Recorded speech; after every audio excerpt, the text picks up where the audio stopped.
जय श्री कृष्ण। राधे राधे। आज हम श्रीमद् भागवत गीता जी के 10वें अध्याय के महात्म का पाठ करेंगे। ओम श्री परमात्मने नमः। श्रीमद् भागवत गीता के 10वें अध्याय का महात्म्य।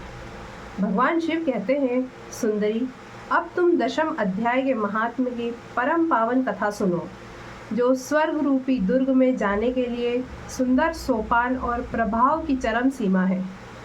काशीपुरी में शिरबुद्धि नाम से विख्यात एक ब्राह्मण था, जो मुझ में प्रिय नंदी के समान भक्ति रखता था। वह पावन कीर्ति के अर्जन में तत्पर रहने वाला, शांतचित्त और हिंसा, कठोरता एवं दुस्साहस से दूर रहने वाला था। जितेंद्रिय होने के कारण वह निवृत्ति मार्ग में ही स्थित रहता था। उसने वेद रूपी समुद्र का पार पा लिया था। वह संपूर्ण शास्त्रों के तात्पर्य का ज्ञाता था।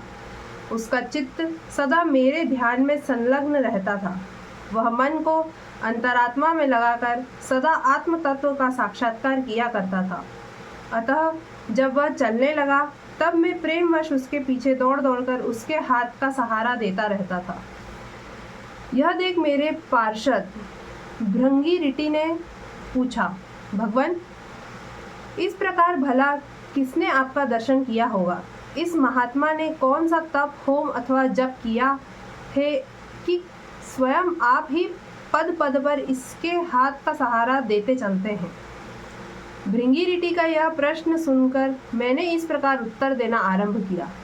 एक समय की बात है, कैलाश पर्वत के पार्श्व भाग में पुन्नाग वन के भीतर चंद्रमा की अमृतमयी किरणों से धुली हुई भूमि एक वेदी का आश्रय लेकर मैं बैठा हुआ था। मेरे बैठने के क्षण भर बाद ही सहसा बड़े जोर की आंधी उठी। वहाँ के वृक्षों की शाखाएं नीचे ऊपर होकर आपस में टकराने लगी। कितनी ही टहनियाँ टूट टूट कर बिखर गई। पर्वत की अविचल छाया भी हिलने लगी। इसके बाद वहाँ महान भयंकर शब्द हुआ, जिससे पर्वत की कंदराएं प्रतिध्वनित हो उठी। तदनंतर आकाश से कोई विशाल पक्षी उतरा, जिसकी कांति काले मेघ के समान थी।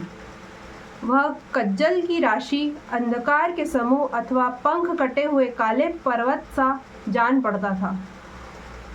पैरों से पृथ्वी का सहारा लेकर उस पक्षी ने मुझे प्रणाम किया और एक सुंदर नवीन कमल मेरे चरणों में रखकर स्पष्ट वाणी में स्तुति करना आरंभ करी। पक्षी बोला, देव, आपकी जय हो।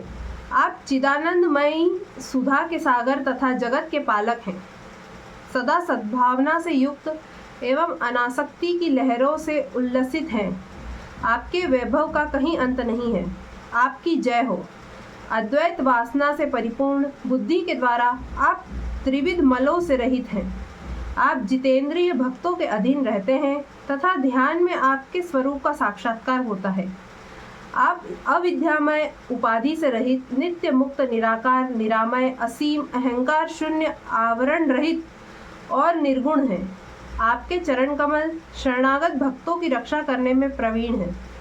अपने भयंकर ललाट रूपी महासर्प की विष ज्वाला से आपने कामदेव को भस्म किया है। आपकी जय हो।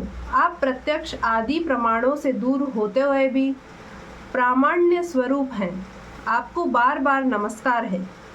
चैतन्य के स्वामी तथा त्रिभुवन रूपधारी आपको प्रणाम है। मैं श्रेष्ठ योगियों द्वारा चुंबित आपकी उन चरण कमलों की वंदना करता हूँ, जो अपार भाव पाप के समुद्र से पार उतारने में अद्भुत शक्तिशाली है। महादेव, साक्षात बृहस्पति भी आपकी स्तुति करने की धृष्टता नहीं कर सकते। सहस्त्र मुखों वाले नागराज शेष में भी इतनी चातुरी नहीं है कि वे आपके गुणों का वर्णन कर सके। फिर मेरे जैसे छोटी बुद्धि वाले पक्षी की तो बिसात ही क्या है। उस पक्षी के द्वारा किए हुए स्तोत्र को सुनकर मैंने उससे पूछा, विहंगम, तुम कौन हो और कहाँ से आए हो? तुम्हारी आकृति तो हंस जैसी है, मगर रंग कौवे का मिला है। तुम जिस प्रयोजन को लेकर यहाँ आए हो, उसे बताओ। पक्षी बोला, देवेश, मुझे ब्रह्मा जी का हंस जानिए। धूर्जटे, जिस कर्म से मेरे शरीर में इस समय कालिमा आ गई है, उसे सुनिए। प्रभु, यद्यपि आप सर्वज्ञ हैं, अतः आपसे कोई भी बात छिपी नहीं है। तथापि यदि आप पूछते हैं तो बतलाता हूँ। सौराष्ट्र सूरत नगर के पास एक सुंदर सरोवर है जिसमें कमल लहलहाते हैं। उसी में से बाल चंद्रमा के टुकड़े जैसे श्वेत मृणालों के ग्रास लेकर मैं बड़ी तीव्र गति से आकाश में उड़ रहा था। उड़ते उड़ते सहसा वहां से पृथ्वी पर गिर पड़ा। जब होश में आया और अपने गिरने का कोई कारण न देख सका तो मन ही मन सोचने लगा, अहो, यह मुझ पर क्या आ पड़ा। आज मेरा पतन कैसे हो गया। पके हुए कपूर के समान मेरे श्वेत शरीर में यह कालिमा कैसे आ गई। इस प्रकार विस्मित होकर मैं अभी विचार ही कर रहा था कि उस पोखरे के कमलों में से मुझे ऐसी वाणी सुनाई दी, हंस उठो, मैं तुम्हारे गिरने और काले होने का कारण बताती हूँ। तब मैं उठकर सरोवर के बीच में गया और वहाँ 5 कमलों से युक्त एक सुंदर कमलिनी को देखा। उसको प्रणाम करके मैंने प्रदक्षिणा की और अपने पतन का सारा कारण पूछा। कमलिनी बोली, कलहंस, तुम आकाश मार्ग से मुझे लांघ कर गए हो। उसी पात के परिणामवश तुम्हें पृथ्वी पर गिरना पड़ा है तथा उसी के कारणवश तुम्हारे शरीर में कालिमा दिखाई देती है। तुम्हें गिरा देख मेरे हृदय में दया भर आई और जब मैं इस मध्यम कमल के द्वारा बोलने लगी हूँ, उस समय मेरे मुख से निकली हुई सुगंध को सूंघकर 60,000 भंवरे स्वर्ग लोक को प्राप्त हो गए हैं। पक्षीराज, जिस कारण मुझ में इतना वैभव, ऐसा प्रभाव आया है, उसे बतलाती हूँ, सुनो। इस जन्म से पहले तीसरे जन्म में मैं इस पृथ्वी पर एक ब्राह्मण की कन्या के रूप में उत्पन्न हुई थी। उस समय मेरा सरोज वदना नाम था। मैं गुरुजनों की सेवा करती हुई सदा एकमात्र पातिव्रत के पालन में तत्पर रहती थी। एक दिन की बात है, मैं एक मैना को पढ़ा रही थी। इससे पति सेवा में कुछ विलंब हो गया। इससे पति देवता कुपित हो गए और उन्होंने शाप दिया, पापिनी, तू मैना हो जा। मरने के बाद यद्यपि मैं मैना ही हुई, तथापि पातिव्रत के प्रसाद से मुनियों के ही घर में मुझे आश्रय मिला। किसी मुनि कन्या ने मेरा पालन पोषण किया। मैं जिनके घर में थी वे ब्राह्मण प्रतिदिन प्रातःकाल विभूति योग नाम से प्रसिद्ध गीता के 10वें अध्याय का पाठ करते थे और मैं उस पापहारी अध्याय को सुना करती थी। विहंगम, काल आने पर मैं मैना का शरीर छोड़कर 10वें अध्याय के महात्म्य से स्वर्गलोक में अप्सरा हुई। मेरा नाम पद्मावती हुआ और मैं पद्मा की प्यारी सखी हो गई। एक दिन मैं विमान से आकाश में विचर रही थी। उस समय सुंदर कमलों से सुशोभित इस रमणीय सरोवर पर मेरी दृष्टि पड़ी और इसमें उतरकर जो ही मैंने जल क्रीड़ा आरंभ की, त्यों ही दुर्वासा मुनि आ धमके। उन्होंने वस्त्रहीन अवस्था में मुझे देख लिया। उनके भय से मैंने स्वयं ही एक कमलिनी का रूप धारण कर लिया। मेरे दोनों पैर 2 कमल हुए, दोनों हाथ भी 2 कमल हो गए और शेष अंगों से के साथ मेरा मुख भी एक कमल हुआ। इस प्रकार मैं 5 कमलों से युक्त हुई। मुनिवर दुर्वासा ने मुझे देखा। उनके नेत्र क्रोधाग्नि से जल रहे थे। वे बोले, पापिनी, तू इसी रूप में 100 वर्षों तक पड़ी रह। यह शाप देकर वे क्षण भर में अंतर्ध्यान हो गए। कमलिनी होने पर भी विभूति योग अध्याय के महात्म्य से मेरी वाणी लुप्त नहीं हुई है। मुझे लांघने मात्र के अपराध से तुम पृथ्वी पर गिरे हो। पक्षीराज, यहाँ खड़े हुए तुम्हारे सामने ही आज मेरे शाप की निवृत्ति हो रही है, क्योंकि आज 100 वर्ष पूरे हो गए। मेरे द्वारा गाए जाते हुए उस उत्तम अध्याय को तुम भी सुन लो।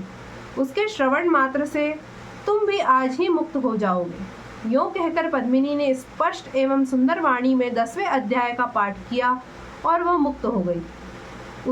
उसे सुनने के बाद उसी के दिए हुए इस उत्तम कमल को लाकर मैंने आपको अर्पण किया है। इतनी कथा सुनकर उस पक्षी ने अपना शरीर त्याग दिया। यह एक अद्भुत सी घटना हुई।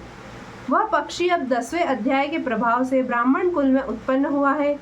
जन्म से ही अभ्यास होने के कारण शैशवावस्था से ही इसके मुख से सदा गीता के 10वें अध्याय का उच्चारण हुआ करता है। 10वें अध्याय के अर्थ चिंतन का यह परिणाम हुआ है कि यह सब भूतों में स्थित शंख चक्रधारी भगवान विष्णु का सदा ही दर्शन करता रहता है। इसकी स्नेहपूर्ण दृष्टि जब कभी किसी देहधारी के शरीर पर पड़ जाती है, तब वह चाहे शराबी हो और ब्रह्म हत्यारा ही क्यों न हो, मुक्त हो जाता है तथा पूर्व जन्म में अभ्यास किए हुए 10वें अध्याय के महात्म्य से इसको दुर्लभ तत्व ज्ञान प्राप्त है तथा इसने जीवन मुक्ति भी पाली है। अतः जब यह रास्ता चलने लगता है तो मैं इसे हाथ का सहारा दिए रहता हूँ। भृंगी रिटे, यह सब 10वें अध्याय की महामहिमा है। पार्वती, इस प्रकार मैंने भृंगी रिटे के सामने जो पाप नाशक कथा कही थी, वही यहाँ तुमसे भी कही है। नर हो या नारी अथवा कोई भी क्यों न हो, इस 10वें अध्याय के श्रवण मात्र से उसे सब आश्रमों के पालन का फल प्राप्त होता है। यहाँ पर श्रीमद् भागवत गीता जी के 10वें अध्याय के महात्म्य का पाठ समाप्त होता है। जय श्री कृष्ण। राधे राधे।